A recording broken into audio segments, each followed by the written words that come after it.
आजच्या भागात जीवाने केलेल्या एका मोठ्या चुकीमुळे देशमुख कुटुंबात मोठा गोंधळ उडाला। आजीचा हार विकला आणि कारण।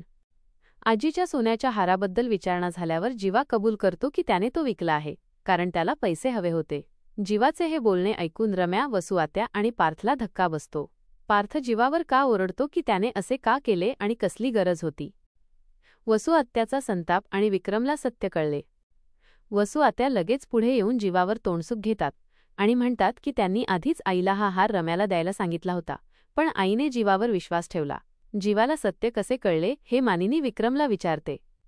विक्रम सांगतात की त्यांनी दागिने पॉलिश करण्यासाठी नेहमीच्या ज्वेलरकडे नेले होते आणि त्या ज्वेलरनेच त्यांना सांगितले की जीवा पैशाच्या गरजेपोटी आजीचा हार विकायला आला होता।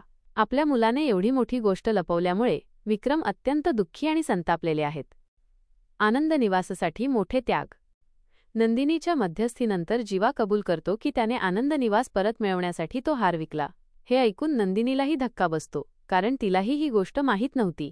वसू आत्या लगेच नंदिनीवर आरोप करतात की तिला सगळं माहीत होतं आणि ती नाटक करत आहे। जीवा कबूल करतो की त्याची चूक झाली आणि त्याने भास्कर काकासोबत चुकीचा व्यवहार करून आनंद निवासचा धोका पत्करला। 10 कोटींसाठी शाहूवाडीची प्रॉपर्टी विकली। विक्रम 10 कोटी रकमेवर प्रश्न विचारतात। इतकी मोठी रक्कम कुठून आली हे विचारल्यावर जीवा सत्य सांगतो। त्याने एफडी मोडल्या, आजीचा दागिना विकला आणि सगळ्यात महत्त्वाचं म्हणजे शाहूवाडीची प्रॉपर्टी विकली। हे ऐकून सर्वांना मोठा धक्का बसतो, विशेषतः विक्रम आणि मानिनी यांच्या पायाखालची जमीन सरकते। विक्रमचा संताप आणि काठीचा मार। विक्रम संतापून जीवावर ओरडतात आणि म्हणतात की गेलेली माणसं आणि सोन्याचा दागिना विकला तर तो परत मिळत नाही। ते जीवाच्या बेअक्कलपणावर आणि विश्वासघातावर खूप दुःखी होतात। शेवटी विक्रम रागाच्या भरात आजीच्या काठीने जीवाला मारतात। पार्थ आणि मानिनी त्यांना थांबवण्याचा प्रयत्न करतात। वसू आत्या आणि रम्या हसतात। वसू आत्याचा नंदिनीवर आरोप।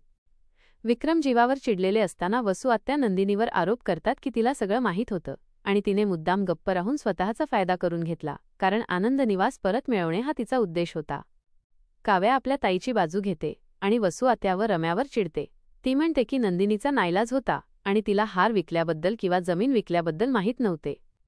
रम्या विचारते की हे तुला कसे माहीत, त्यावर काव्या सांगते की नंदिनीने तिला हे सगळं सांगितलं होतं। या खुलास्यावर भाग संपतो। उद्याच्या भागात जीवा विक्रमला सांगतो की त्याला हवी ती शिक्षा द्यायला तो तयार आहे। विक्रम त्याला मान मोडेपर्यंत ऑफिसमध्ये काम करण्याची शिक्षा देतात। पार्थ काव्यावर खूप चिडतो, कारण इतकी मोठी गोष्ट तिने त्याला सांगितली नाही। तो तिच्याशी न बोलण्याचा निर्णय घेतो। हा भाग अत्यंत नाट्यमय आणि भावनिक वळणांनी भरलेला होता। तुम्हाला काय वाटतं, या सगळ्या परिस्थितीतून जीवा आणि नंदिनी कसे बाहेर पडतील?